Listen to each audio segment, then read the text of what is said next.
Hello friends, welcome to సర్వాణి ఆహార డిలేట్స్. ఇవాళ మన స్పెషల్ రెసిపీ వచ్చేసరికి ఇంట్లో కూరగాయలు లేనప్పుడు అప్పటికప్పుడు ఒకే ఒక నిమిషంలో చింతకాయ తొక్కు తాలింపు ఎలా తయారు చేయాలో చూద్దాం.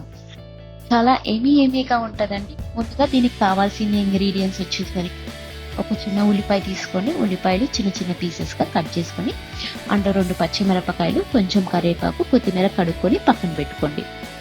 పక్కన పెట్టుకున్నాక మనము వేడన్నంలో అయినా కలుపుకోవచ్చు, లేకపోతే మధ్య అన్నం వండుకుంటాం కదా, అది మిగిలిపోయింది కదా, సాయంత్రం ఏం చేయాలా లేకపోతే ఎవరికైనా ఇవ్వాలా అని ఆలోచిస్తారు. సో దాని బదులు మనం తాలింపు వేసేసుకొని తినేయచ్చండి వేడివేడిగా, చాలా బాగుంటుంది. మనకి చింతకాయ పచ్చడి ఉంటుంది కదా, ఊరగాయ పచ్చడి, అది కొంచెం వేసేసుకొని బాగా కలుపుకోండి. కలిసేలాగా బాగా కలుపుకొని పక్కన పెట్టుకోండి. ఇది మీకు క్యారేజ్ బాక్సుల్లో కానీ, ఆఫ్టర్నూన్ లంచ్కైనా, ఈవినింగ్ డిన్నర్కైనా తినేయచ్చు.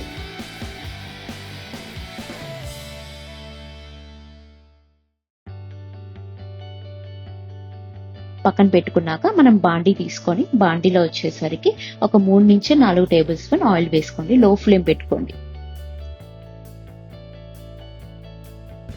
నూనె కాగినాక తాలింపు గింజలు వేసుకోండి. ఆవాలు, జీలకర్ర, మినప్పప్పు.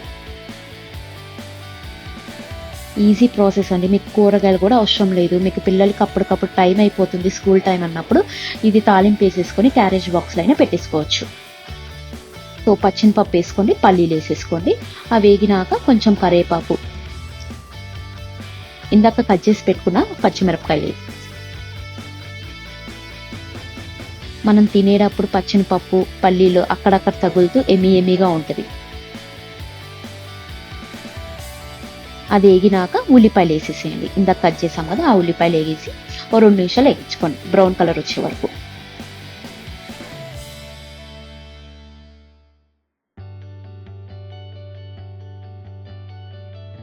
మీకు కూరగాయలు తిని బోర్ కొట్టినప్పుడు మధ్యాహ్నం ఇలా అయినా తాలింపు వేసేసుకోవచ్చు, బాగుంటుంది. ఇందాక కలిపి పెట్టుకున్నాం కదా, అన్నంలోకి వేసేసుకోండి. తాలింపు వేసేసుకొని బాగా కలిపెట్టుకోండి.